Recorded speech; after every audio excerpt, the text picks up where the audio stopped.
Well, I've been dead all day. Could you tell? Could you tell? This is where I leave here and I save myself. If there's a God in hell, let us pray to be cleansed of everything that we've said.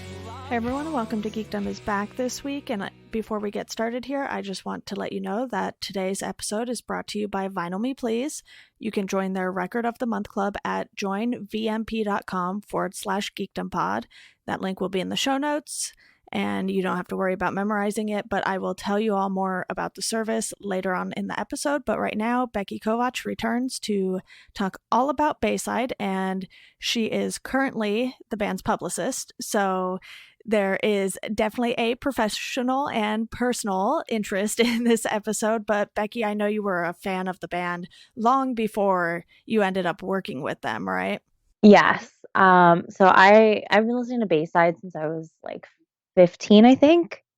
And I am currently 26. So it's been a good chunk of my life that I've been listening to this band, and it's only been the last few years that I've had the opportunity to work with them as well. But they're one of my all-time favorites. So that's always been something that's been really cool for me to be able to do.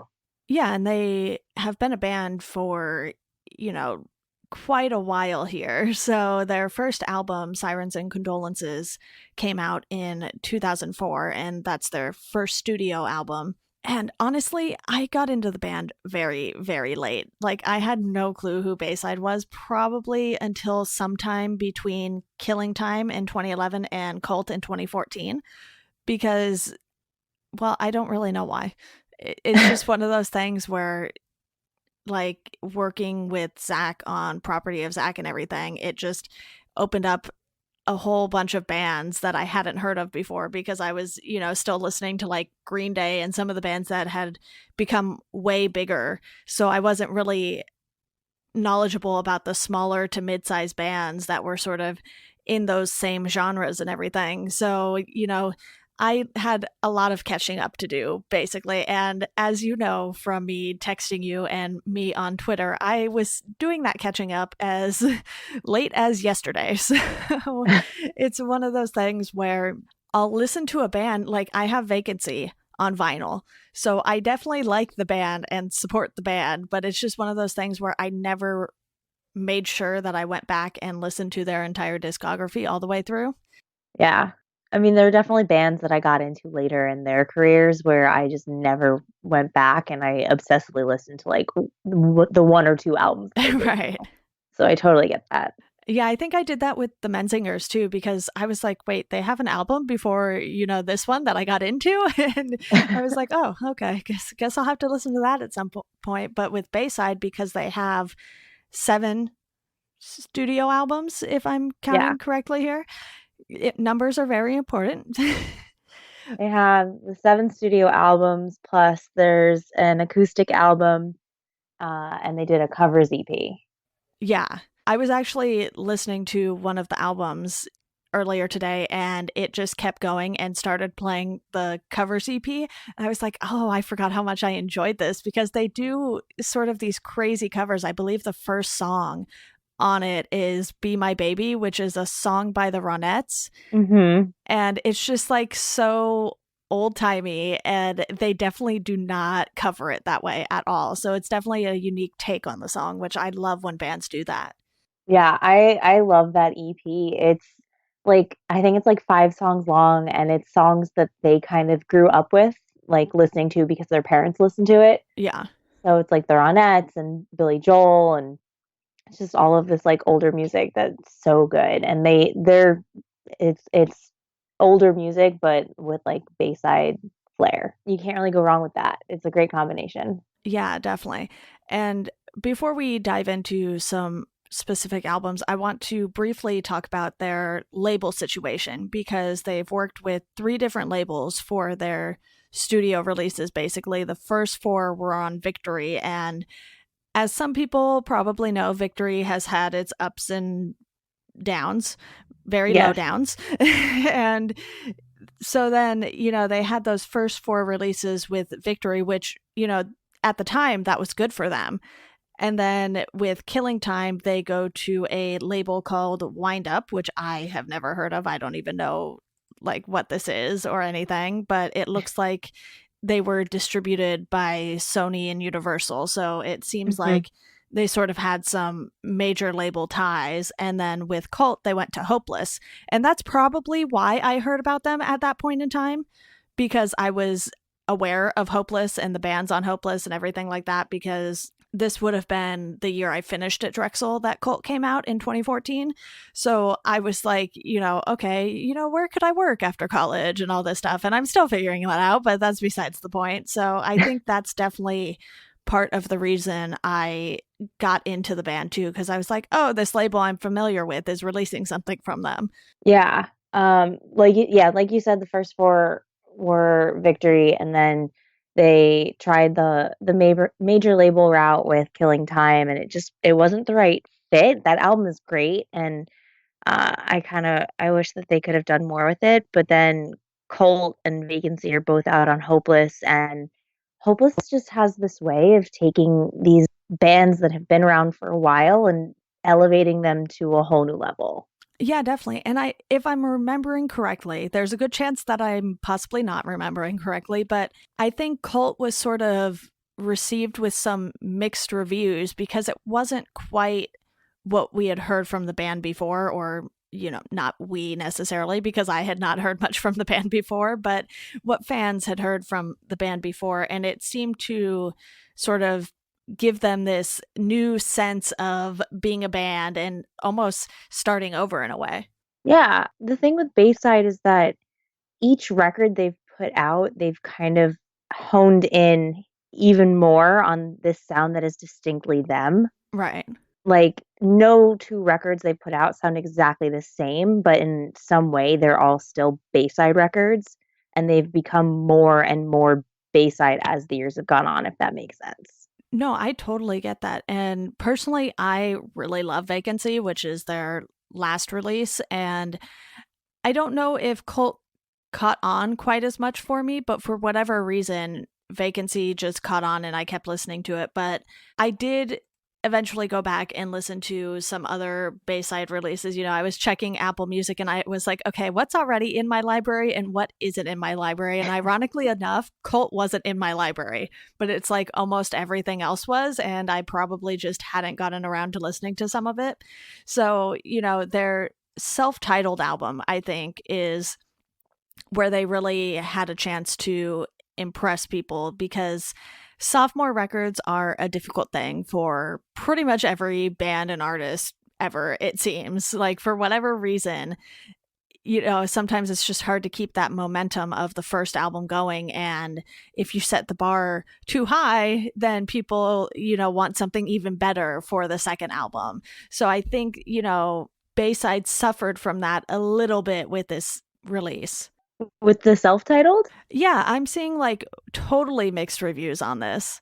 Well, I mean, review-wise, maybe, but I feel like reviews don't necessarily reflect the way fans feel about albums. This is true. Because, like, the self-titled has some of their most popular songs on it. Like, you still see Devotion and Desire. Oh, yeah. I mean, it's the closing song on every show they play. Yeah, I'm not saying I don't like it. I'm just saying, it seems like people did not have it resonate with them as much as they were expecting to be, because I do really like the first album too. I think their debut was solid, and you mentioned to me that the bassist at that time actually wrote a bunch of the songs, or all of the songs. Yeah, I'm like 90% certain that Anthony wasn't writing the lyrics yet at that point, that their first bassist was the one who wrote the lyrics on the first album, and then after he left was when Anthony kind of took over on the lyrics front, and he's done like all of that since. Yeah, it says here on the Wikipedia page that Anthony did the music but not the lyrics, which I think, the lyrics are typically what he's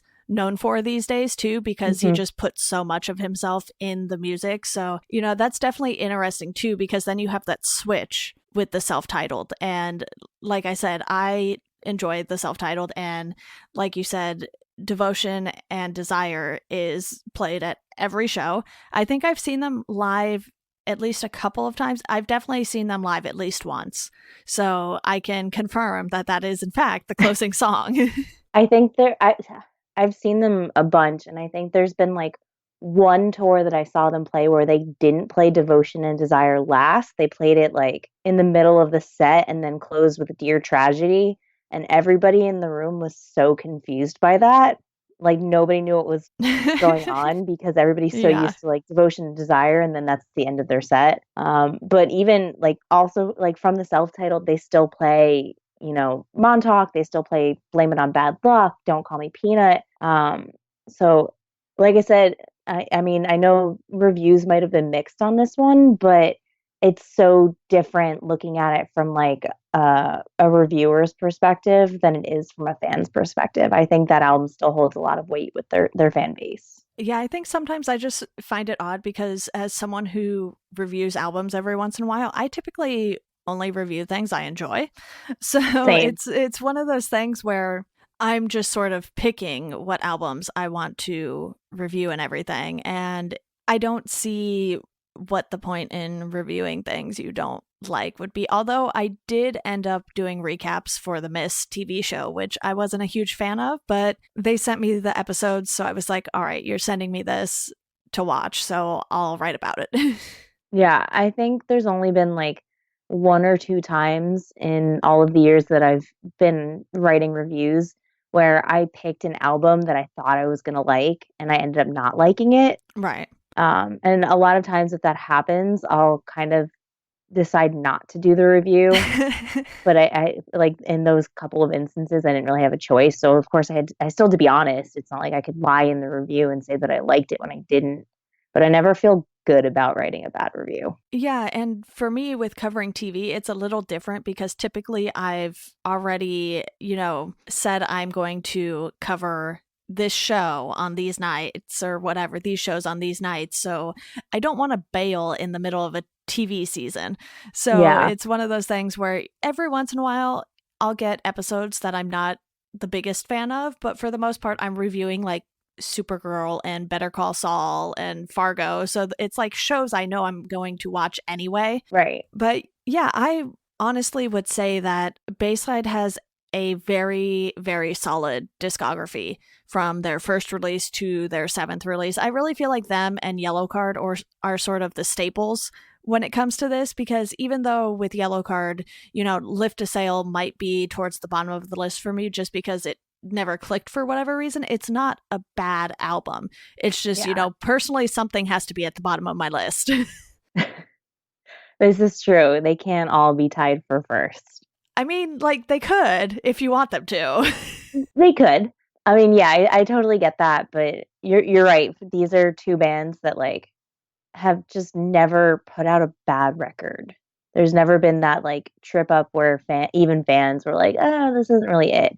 I mean, I know with Shudder, it seems like people weren't as receptive to that one, Okay. but even like now you find fans asking for them to play more of those songs at shows and stuff because it never really gets any love in their set list. And on like the Walking Wounded tour back in the fall, they ended up doing at the New York show, in addition to playing the Walking Wounded in full, they played Shudder in full. So like even though it's one of those records that maybe wasn't as popular with their fans, there is still that like desire from fans to hear that music. Yeah, absolutely. And the thing with live shows too is depending on the length, you're not going to be able to fit everything you would necessarily No. want to play.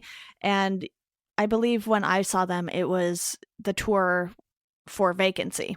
So it wasn't too terribly long ago. And obviously, when they're promoting a new release, they're going to play more of those songs. Right. So it's one of those things where it depends on when a band tours too. Like if a band is just touring because they're in between records or something and they're not really promoting one or the other, then sure, like go do a greatest hits run kind of thing or play the songs that you enjoy the most. And it'll definitely vary. And that's what's cool about live performances though.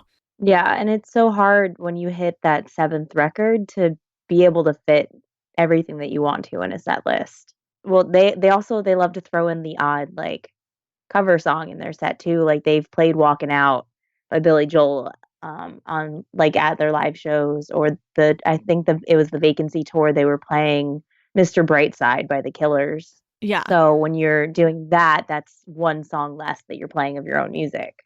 Right. And, the band doesn't necessarily get to dictate how much time they get to spend on stage either, because I know when they played here, they were at the observatory in Santa Ana, and sometimes on Friday nights and Saturday nights, they'll have shows or like raves that start at 11 p.m. So it's like whatever band is playing, they need to be out of there because they're trying to make more money and have more people come in. So they want, to clear out the room and everything like that. But before I get too far off this and forget, I do remember the first time I heard Bayside, and it was from a compilation that had the acoustic version of Masterpiece, I want to say, on it. And I don't even remember what the compilation was. It was like one of those action for something compilations or whatever. Like the Take Action? It might have been that one. There was a bunch of those, and I know Bayside's been on at least a couple of them because they have, I want to say it's called Battle Scars. It's it was a song that they did specifically for one of those compilations. Yeah, I think the one that I heard it on was one with a bunch of bands just doing acoustic versions of their songs. But I don't know. It is sitting on the shelf in the hallway, which I am not going to get up and go to right now because I'd have to leave my room and turn on lights and figure it out. But it was, I'm trying to find it here. This is what happens when I don't prepare, guys. I'm sorry. You've got me Googling too, because now I'm not sure. Yeah, I don't know. I think it was one of the Take Action ones, though, because I'm looking at one now and it's like a bunch of acoustic versions of songs. So it probably was one of those. I just am totally blanking on which one it was. But yes, the Battle Scars one was on Take Action Volume 10. Yeah. But I just vividly remember knowing Masterpiece before ever listening to the actual album version. So there's that. We will leave it at that because otherwise we'll be Googling all night here. But that song just really stuck with me. And, it's off of that first album. So it's one that Anthony didn't even write the lyrics for himself. But it was just like, wow, okay, I can really get into this band. And I love acoustic stuff. Oh, yeah. I'm pretty sure I just have a playlist of acoustic songs that are like this. I am a complete sucker for anything acoustic. And I think that's probably why I had a copy of one of those compilations, because I was like, okay, acoustic, I'm in. I think Take Action Volume 9 is the one I have, but there's no Bayside on that. So I'm just lost here. I don't know where I heard the song. But anyway, since we are on the topic of acoustic songs, why don't we go ahead and talk about their acoustic EP/album if you have the bonus tracks. So Masterpiece is on that.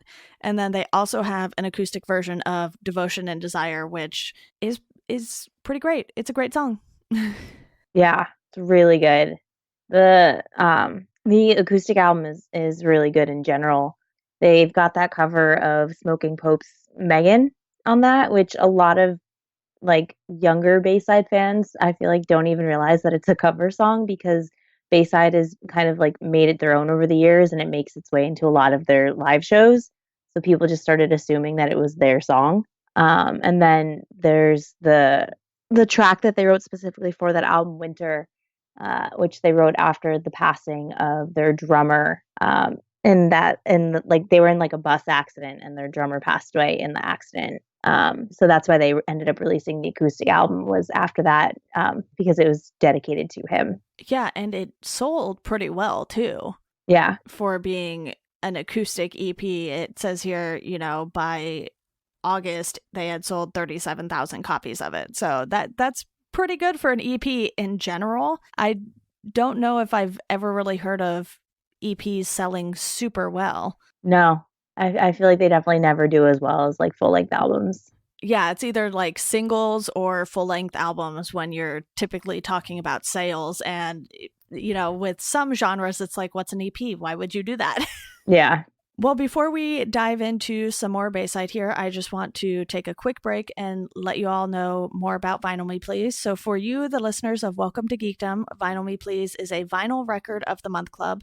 It's the best record club. In fact, every month, Vinyl Me Please features one album that is essential to the modern vinyl collection and sends it to thousands of members worldwide.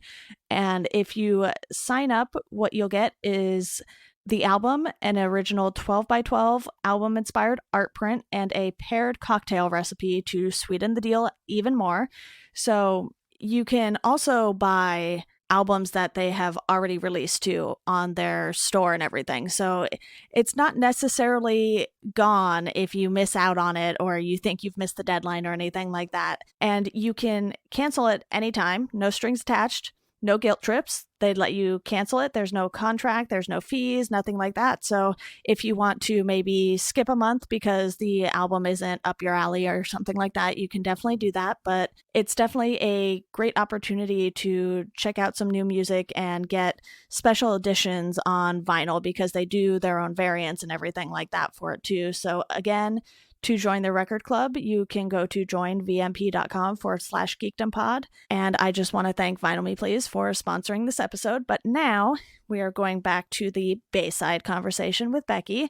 So, Becky, this isn't my favorite thing to do, but I figured I would ask you, have you ever ranked Bayside albums? Oh God, I don't think so. I've never like sat down and tried to figure out a ranking for them just because I love each album for different reasons. Okay.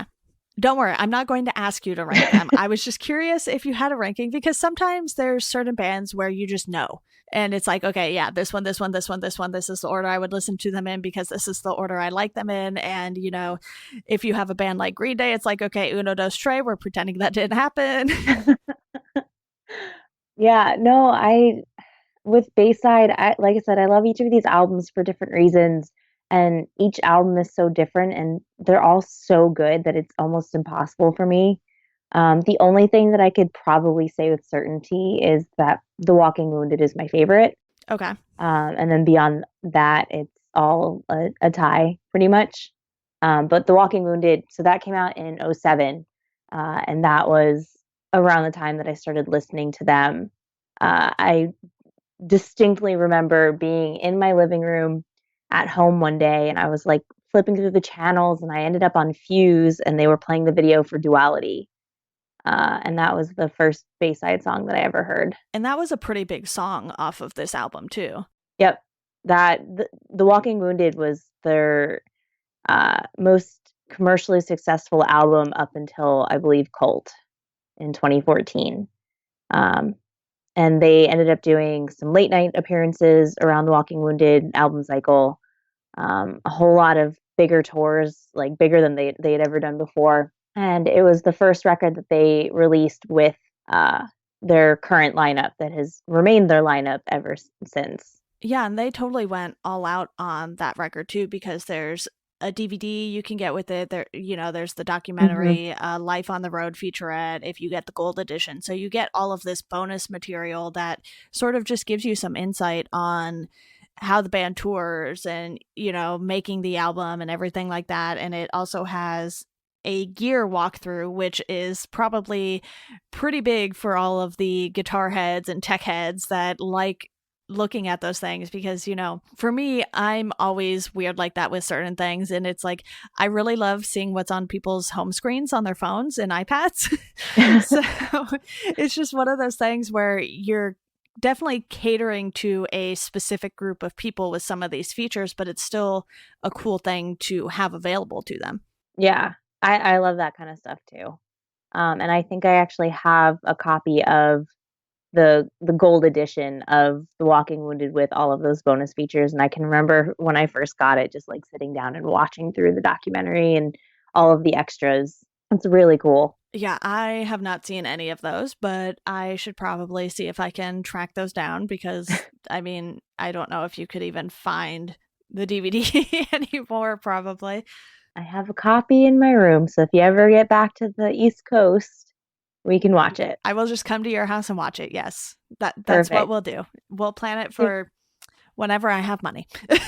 Deal. But yeah, I do have that. And I mean, to be fair, like I said, The Walking Wounded is my favorite album of theirs, and it has my favorite songs on it. And like I've got a Bayside tattoo on my foot, and it's the bird logo with lyrics from a song on that album. So clearly, this is something that I have hit borderline obsession with. Yeah, and we should talk about too that the band is from Queens. So obviously with where you are now and everything, the band probably still has a pretty big presence when they play shows there, right? Yeah. Hometown shows for them are always insane. Yeah, I can imagine because even, out here in California, when I saw them at the observatory, which I would say holds at least 1,000 people, it was packed. Yeah. I know their tours always sell super well. Um, Obviously they haven't done any touring since the Falls Walking Wounded 10-year anniversary tour, but they for that tour they played Long Island and New York City, and both of those shows sold out really well. Yeah, that's always cool to see that, these bands are still getting that kind of support, so many years into their career, especially for a band that's at the level that Bayside is, because, they're not going to ever really be the size of Fall Out Boy or Green Day and be playing arenas unless they open for someone. I could definitely see that happening, but there are certain bands that just do really well in sort of the club setting where it's like, 1,000 to 1,500 people, and they can just sell those out and, make a decent living off of doing what they love. Yeah, and I feel like Bayside is one of those bands where they don't really need to be playing arenas. Yeah. They're the kind of band where they need to be more personal and up close with their fans while they're performing, because that's where all of the energy from the performances comes from. Yeah, definitely. And we've mentioned a couple of the EPs here. Are there any that you specifically want to talk about? I know they have some splits with some bands and everything like that too. I mean, we touched on the covers EP, which I really loved. So after they released Cult, I think it was about a year later, they released Cult White Edition, which had a couple of bonus tracks. One of those bonus tracks is one of my favorite songs that they've ever done. I think it's called Dancing Like an Idiot. Okay. And it was just kind of like a call out to all of those bands that kind of have this platform and are not really good examples for their fans and aren't really people that their fans should be looking up to. And that was a little bit controversial because I know like early lyrics from Bayside, uh, some of them tended to be a little bit misogynistic, and it's something that they've addressed as just like things that they've grown and learned from. But it was still interesting to see the kind of response to that song and what their stance was on some of these younger bands. Yeah, one of the things I want to note here too is that they've been really consistent with all 7 of their albums. And even though they really stick to what they know, the sound has slightly changed here and there, but it's really the songwriting that has matured and made these albums different experiences every time instead of sounding like the same thing over and over again. Yeah. And like I said, I feel like with each record, they've kind of found themselves a little bit more. Yeah. So that by the time you get to Vacancy, you're really getting a feel for who they are as songwriters and also as people. And you can definitely tell that they have grown with the music too. They aren't trying to still be these guys in their 20s and just living it up on tour and everything like that. It's like, some, if not most of them, have settled down and, they're married and whatnot, or they've been married and divorced. So they've definitely had life happen to them along the way. And that gives them all of these new experiences to write about. Yeah, 2 of them are dads now. That's something that always seems so weird. It's like you start listening to these bands and then you're like, oh, wait, they're normal people like the rest of us. Yeah. And, having a kid is definitely one of those things that changes your perspective on things. And I feel like it's become really obvious how much they've grown by the time you get to Vacancy, because a lot of those earlier albums are like outwardly angry. And by the time you listen through and you get to Vacancy, you see them kind of turning more, and it's a lot Anthony because he's the one writing the lyrics, but it's turning more in towards himself and kind of reflecting on who he is and what he wants to be. Yeah, you can definitely tell that Vacancy is a very introspective album because he's really just putting everything he has into these songs. And, it's just so good. I really love Vacancy. I don't know if I would It's put it at so the good. top of the list just because I probably haven't listened to everything else nearly as much. But I guess just because of when I got into the band, you know, Cult probably didn't click with me quite as much as I was hoping it would because I had just heard about the band and I was like, okay, maybe I'll go listen to the other stuff instead of listening to Cult over and over and over again. So I definitely have a lot of revisiting to do because you have listened to this band way more than I have. I feel like I've probably listened to this band way more than most people have, That's fair. but I will say that with Cult, it probably has my favorite album closer of all time, or like at least of theirs, my favorite album closer with The Whitest Lie. Okay. I love the way it kind of builds until it's not really, it's like the harmonies at the end, like the gang vocals at the end of that track are so powerful in my opinion. Yeah, and I don't know how much you know about this, but Gumshoe Radio is something that Anthony and Nick have been working on, and it's a weekly radio show. Is this something that is still going on? Do you know? I don't think they've done it. I think it's been a few years since the last time they really did that. It was Okay. kind of in between Killing Time and Cult, like in that in between period before they signed with Hopeless. They did that, and then that was when they released the covers EP on their own. Um, they all, I mean, one of the cool things about Bayside is that they all like they're it's not just about being in a band for them. Like they all have other interests and things going on beyond just being in Bayside, and they Right. explore their other passions. So like Nick and Chris have a coffee company called Legal Speed. And prior to that, Nick had or I think he still has a clothing line called Born and Bred. Um, so they've all kind of branched out beyond music and do other things beyond that, which is really cool. Right. And then Anthony has his solo project too that he works on from time to time, which is Yes. also very good because, you know, he's the voice of Bayside. So I don't want to say it sounds exactly like Bayside songs, but because his voice is so distinct, it's like, okay, I know what I'm getting into with this. Yeah, he does have one of those voices where you hear it and you automatically know who it is you're listening to, which is really cool and another thing that really makes Bayside stand out. But what I love about his solo stuff is that he does it's like it's music that he when he's writing it, it doesn't necessarily fit in with the Bayside identity. Right. So like on the first EP that he released, there was some stuff that had more of like a country edge to it, and it's he definitely explores other genres within his solo stuff, which is really cool to see. Yeah. And I think that is something that helps some artists just sort of continue their creative streak because you know, with Bayside, they have this formula that works for them and they know what kind of songs work for the band. And it's largely the songwriting that has changed over the years. And, you know, the sound here and there, I know they'll put like a piano ballad on a album every once in a while and it definitely still works, but it's one of those things where they know what works for the band and then Anthony sort of gets to play around with everything else on his own time. Yeah. Well, is there anything else you want to hit on specifically that we haven't gotten to just yet? I mean, I feel like we kind of touched on everything. The only album that we maybe didn't talk about a whole lot is Killing Time.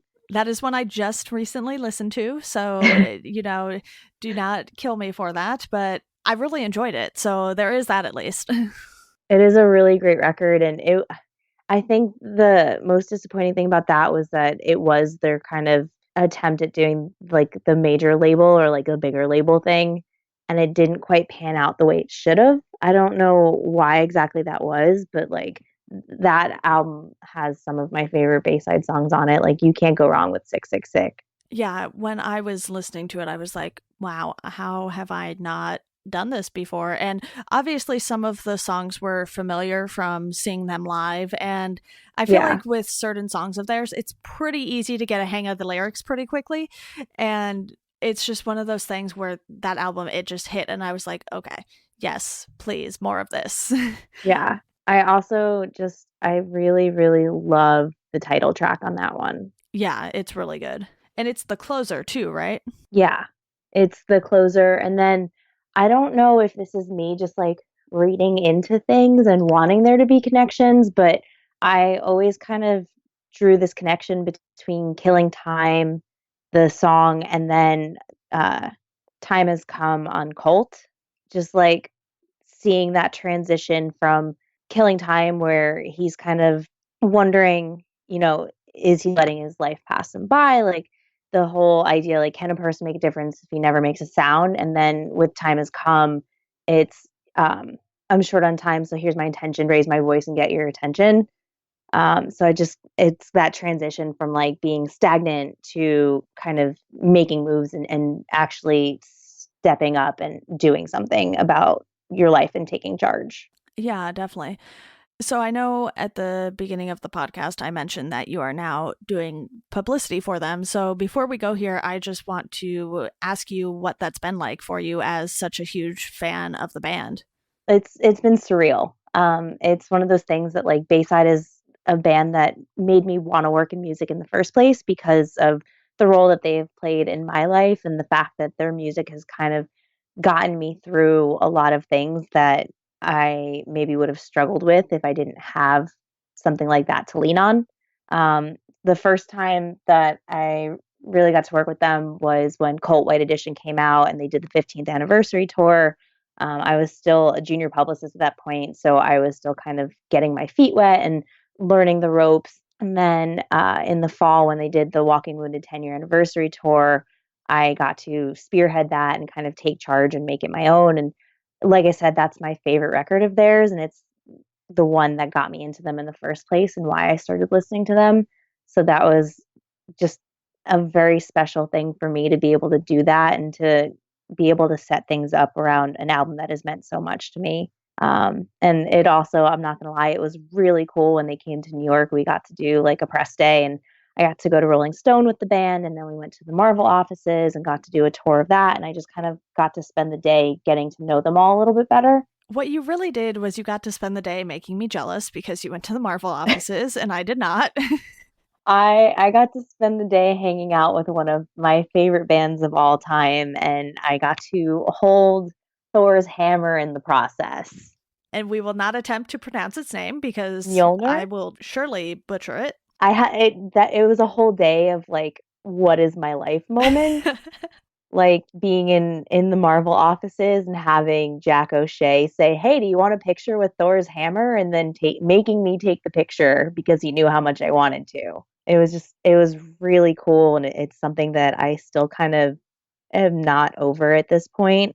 Like getting to write up the press release for the upcoming tour with Newfound Glory and Ryan Key of Yellow Card is still something that I'm like, did that really happen? I could talk about it literally forever.